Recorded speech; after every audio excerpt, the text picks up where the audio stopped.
El libro, por Jorge Luis Borges. De los diversos instrumentos del hombre, el más asombroso es, sin duda, el libro.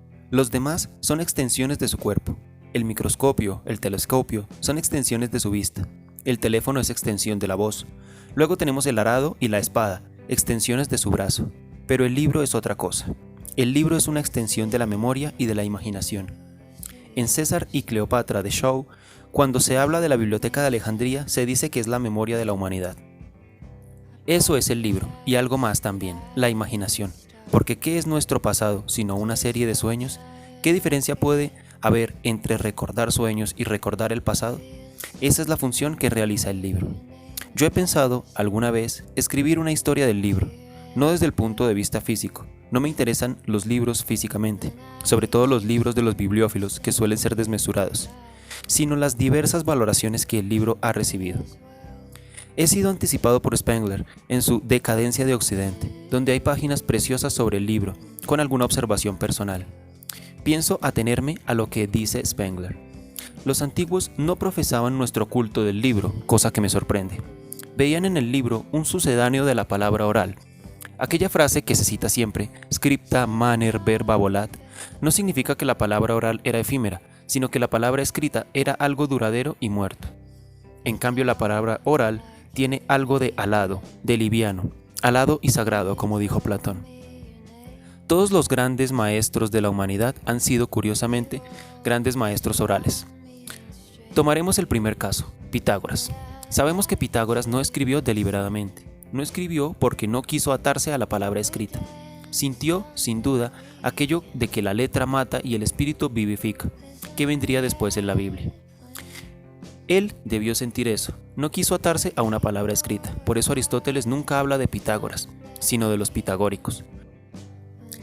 Nos dice, por ejemplo, que los pitagóricos profesaban la creencia, el dogma del eterno retorno, que muy tardíamente descubriría Nietzsche, es decir, la idea del tiempo cíclico, que fue refutada por San Agustín en La Ciudad de Dios. San Agustín dice con una hermosa metáfora que la cruz de Cristo nos salva del laberinto circular de los estoicos. La idea de un tiempo cíclico fue rozada también por Hume, por Blanqui y tantos otros. Pitágoras no escribió voluntariamente, quería que su pensamiento viviese más allá de su muerte corporal en la mente de sus discípulos. Aquí vino aquello de, yo no sé griego, trataré de decirlo en latín, Magister Dixit, el maestro lo ha dicho. Esto no significa que estuvieran atados porque el maestro lo había dicho. Por el contrario, afirma la libertad de seguir pensando el pensamiento inicial del maestro. No sabemos si inició con la doctrina del tiempo cíclico, pero sí sabemos que sus discípulos la profesaban. Pitágoras muere corporalmente, y ellos, por una suerte de transmigración, esto le hubiera gustado a Pitágoras, siguen pensando y repensando su pensamiento, y cuando se les reprocha el decir algo nuevo, se refugian en aquella fórmula. El maestro lo ha dicho. Pero tenemos otros ejemplos. Tenemos el alto ejemplo de Platón cuando dice que los libros son como efigies. Puede haber estado pensando en esculturas o en cuadros, que uno cree que están vivas, pero si se les pregunta algo, no contestan. Entonces, para corregir esa mudez de los libros, inventa el diálogo platónico. Es decir, Platón se multiplica en muchos personajes, Sócrates, Gorgias y los demás. También podemos pensar que Platón quería consolarse de la muerte de Sócrates, pensando que Sócrates seguía viviendo. Frente a todo problema, él se decía, ¿qué hubiera dicho Sócrates de esto? Así, de algún modo, fue la inmortalidad de Sócrates quien no dejó nada escrito y también un maestro oral. De Cristo sabemos que escribió una sola vez algunas palabras que la arena se encargó de borrar. No escribió otra cosa que sepamos. Buda fue también un maestro oral. Quedan sus prédicas. Luego tenemos una frase de San Anselmo. Poner un libro en las manos de un ignorante es tan peligroso como poner una espada en manos de un niño. Se pensaba así de los libros. En todo Oriente existe aún el concepto de que un libro no debe revelar las cosas. Un libro debe simplemente ayudarnos a descubrirlas. A pesar de mi ignorancia del hebreo, he estudiado algo de la Cábala y he leído las versiones inglesas y alemanas de El Zohar, el Sefer Yesirá. Sé que estos libros no están escritos para ser entendidos, están hechos para ser interpretados, son acicates para que el lector siga el pensamiento. La antigüedad clásica no tuvo nuestro respeto del libro, aunque sabemos que Alejandro de Macedonia tenía bajo su almohada la Ilíada y la espada, esas dos armas. Habría gran respeto por Homero, pero no se consideraba un escritor sagrado en el sentido que hoy le damos a la palabra. No se pensaba que la Ilíada y la Odisea fueran textos sagrados. Eran libros respetados, pero también podían ser atacados. Platón pudo desterrar a los poetas de su república sin caer en la sospecha de una herejía. De estos testimonios de los antiguos contra el libro podemos agregar uno muy curioso de Séneca. En sus admirables epístolas a Lucilio hay una dirigida contra un individuo muy vanidoso, de quien se dice que tenía una biblioteca de 100 volúmenes y quien, se pregunta Séneca, puede tener tiempo para leer 100 volúmenes. Ahora, en cambio, se aprecian las bibliotecas numerosas. En la antigüedad hay algo que nos cuesta entender, que no se parece a nuestro culto del libro. Se ve siempre en el libro a un sucedáneo de la palabra oral, pero luego llega del Oriente un concepto nuevo, del todo extraño a la antigüedad clásica, el del libro sagrado. Vamos a tomar dos ejemplos, empezando por el más tardío, los musulmanes. Estos piensan que el Corán es anterior a la creación, anterior a la lengua árabe. Es uno de los atributos de Dios, no una obra de Dios. Es como su misericordia o su justicia. En el Corán se habla de la forma asaz misteriosa de la madre del libro. La madre del libro es un ejemplar del Corán escrito en el cielo. Vendría a ser el arquetipo platónico del Corán. Y ese mismo libro, lo dice el Corán, ese libro está escrito en el cielo, que es atributo de Dios, y anterior a la creación. Esto lo programan los sulems o doctores musulmanes. Luego tenemos otros ejemplos más cercanos a nosotros. La Biblia, o más concretamente, la Torá o el Pentateuco. Se considera que esos libros fueron dictados por el Espíritu Santo. Esto es un hecho curioso, la atribución de libros a diversos autores y edades a un solo espíritu. Pero en la Biblia misma se dice que el Espíritu sopla donde quiere.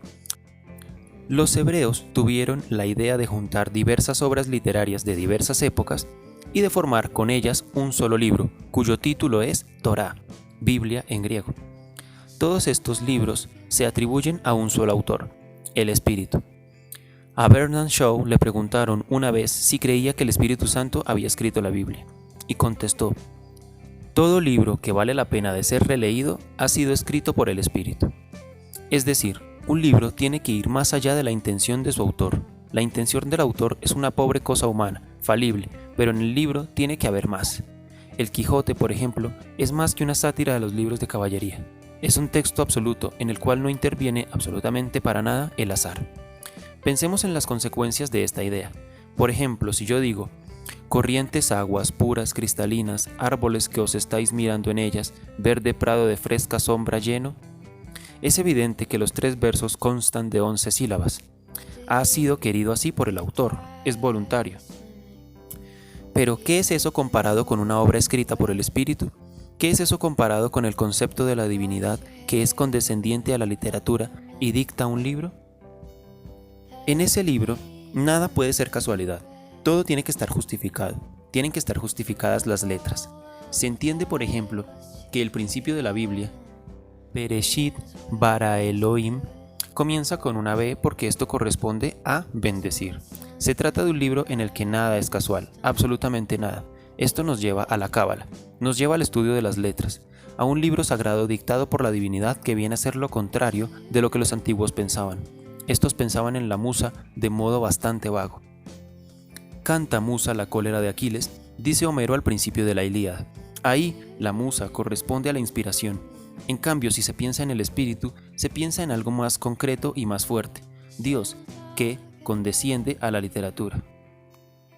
Dios que escribe un libro. En ese libro nada es casual, ni el número, ni las letras, ni la cantidad de sílabas de cada versículo, ni el hecho de que podamos hacer juegos de palabras con las letras, de que podamos tomar el valor numérico de las letras. Todo ha sido ya considerado. El segundo gran concepto del libro, repito, es que pueda ser una obra divina. Quizá esté más cerca de lo que nosotros sentimos ahora que de la idea del libro que tenían los antiguos, es decir, un mero sucedáneo de la palabra oral. Luego decae la creencia en un libro sagrado y es reemplazado por otras creencias. Por aquella, por ejemplo, de que cada país está representado por un libro. Recordemos que los musulmanes denominan a los israelitas la gente del libro.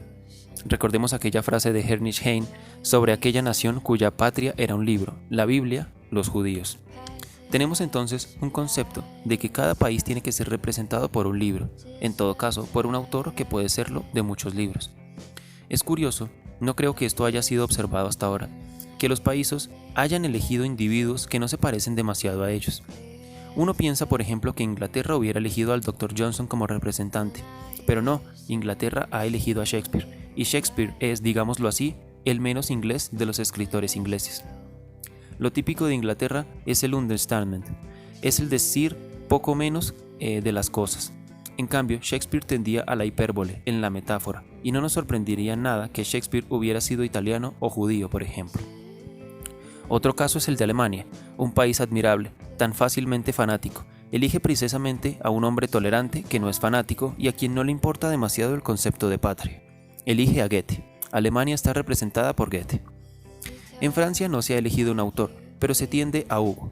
Desde luego siento una gran admiración por Hugo, pero no es típicamente francés. Hugo es extranjero en Francia. Hugo, con esas grandes decoraciones, con esas vastas metáforas, no es típico de Francia. Otro caso aún más curioso es el de España. España podría haber sido representada por Lope, por Calderón, por Quevedo. Pues no, España está representada por Miguel de Cervantes. Cervantes es un hombre contemporáneo de la Inquisición, pero es tolerante, es un hombre que no tiene ni las virtudes ni los vicios españoles. Es como si cada país pensara que tiene que ser representado por alguien distinto, por alguien que puede ser, un poco, una suerte de remedio, una suerte de tríaca, una suerte de contraveneno de sus defectos.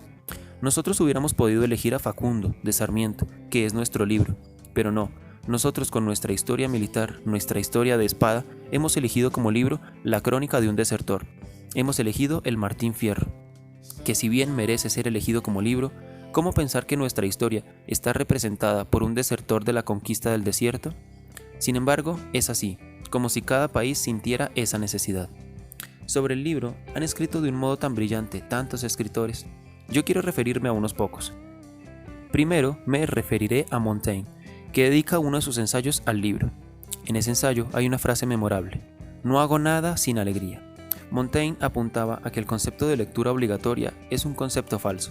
Dice que si él encuentra un pasaje difícil en un libro, lo deja, porque ve en la lectura una forma de felicidad. Recuerdo que hace muchos años se realizó una encuesta sobre qué es la pintura. Le preguntaron a mi hermana Nora, y contestó que la pintura es el arte de dar alegría con formas y colores. Yo diría que la literatura es también una forma de dar alegría. Si leemos algo con dificultad, el autor ha fracasado. Por eso considero que un escritor como Joyce ha fracasado esencialmente, porque su obra requiere un esfuerzo. Un libro no debe requerir un esfuerzo. La felicidad no debe requerir un esfuerzo. Pienso que Montaigne tiene razón. Luego enumera los autores que le gustan. Cita a Virgilio, dice preferir las Geórgicas a la Eneida. Yo prefiero la Eneida, pero eso no tiene nada que ver. Montaigne habla de los libros con pasión, pero dice que aunque los libros son una felicidad, son sin embargo un placer lánguido. Emerson lo contradice, el otro gran trabajo sobre los libros que existe. En esa conferencia, Emerson dice que una biblioteca es una especie de gabinete mágico. En ese gabinete están encantados los mejores espíritus de la humanidad, pero esperan por nuestra palabra para salir de su mudez. Tenemos que abrir el libro, entonces ellos despiertan. Dice que podemos contar con la compañía de los mejores hombres de la humanidad, que la humanidad ha producido, pero que no lo buscamos y preferimos leer comentarios, críticas y no vamos a lo que ellos dicen. Yo he sido profesor de literatura inglesa durante 20 años en la Facultad de Filosofía y Letras de la Universidad de Buenos Aires.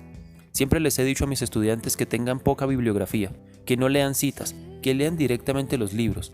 Entenderán poco, quizá, pero siempre gozarán y estarán oyendo la voz de alguien. Yo diría que lo más importante de un autor es su entonación. Lo más importante de un libro es la voz del autor, esa voz que llega a nosotros. Yo he dedicado una gran parte de mi vida a las lecturas, y creo que la forma de la felicidad es la lectura. Otra forma de felicidad menor es la creación poética, o lo que llamamos creación, que es una mezcla de olvido y recuerdo de lo que hemos leído. Emerson coincide con Montaigne en el hecho de que debemos leer únicamente lo que nos agrada, que un libro tiene que ser una forma de felicidad. Le debemos tanto a las letras. Yo he tratado de releer más que de leer. Creo que releer es más importante que leer, salvo que para releer se necesita haber leído. Yo tengo ese culto por el libro. Puedo decirlo de un modo que me parece patético, y no quiero que sea patético. Quiero que sea como una confidencia que le realizo a cada uno de ustedes. No a todos, pero sí a cada uno, porque todos es una abstracción y cada uno es un verdadero. Yo sigo jugando a no ser ciego, sigo comprando libros, yo sigo llenando mi casa de libros. Los otros días me regalaron una edición del año 1966 de la enciclopedia de Brookhouse. Yo sentí la presencia de ese libro en mi casa, la sentí como una suerte de felicidad. Ahí estaban los veintitantos volúmenes con una letra gótica que no puedo leer, con los mapas y grabados que no puedo ver, y sin embargo el libro estaba ahí. Yo sentía como una gravitación amistosa del libro. Pienso que el libro es una de las posibilidades de la felicidad que tenemos los hombres. Se habla de la desaparición del libro. Yo creo que es imposible. Se dirá qué diferencia puede haber entre un libro y un periódico o un disco. La diferencia es que un periódico se lee para el olvido, un disco se oye a sí mismo para el olvido. Es algo mecánico y por lo tanto frívolo. Un libro se lee para la memoria. El concepto de un libro sagrado, del Corán o de la Biblia o de los Vedas, puede haber pasado, pero el libro tiene todavía cierta santidad que debemos tratar de no perder. Tomar un libro y abrirlo guarda la posibilidad del hecho estético. ¿Qué son las palabras acostadas en un libro? ¿Qué son esos símbolos muertos? Nada, absolutamente. ¿Qué es un libro si no lo abrimos? Es simplemente un cubo de papel y cuero con hojas, pero si lo leemos ocurre algo raro. Creo que cambia cada vez. Heráclito dijo, lo he repetido demasiadas veces, que nadie baja 2 veces al mismo río. Nadie baja 2 veces al mismo río porque las aguas cambian, pero lo más terrible es que nosotros somos no menos fluidos que el río. Cada vez que leemos un libro, el libro ha cambiado, la connotación de las palabras es otra. Además, los libros están cargados de pasado. He hablado en contra de la crítica y voy a desdecirme, pero ¿qué importa desdecirme? Hamlet no es exactamente el Hamlet que Shakespeare concibió a principios del siglo XVII. Hamlet es el Hamlet de Coleridge, de Goethe y de Bradley. Hamlet ha sido renacido. Lo mismo pasa con el Quijote. Igual que sucede con Lugones y Martínez Estrada, el Martín Fierro no es el mismo. Los lectores han ido enriqueciendo el libro. Si leemos un libro antiguo, es como si leyéramos todo el tiempo que ha transcurrido desde el día en que fue escrito y nosotros. Por eso conviene mantener el culto del libro. El libro puede estar lleno de erratas, podemos no estar de acuerdo con las opiniones del autor, pero todavía conserva algo sagrado, algo divino. No con respeto supersticioso, pero sí con el deseo de encontrar felicidad, de encontrar sabiduría. Eso es lo que quería decirles hoy.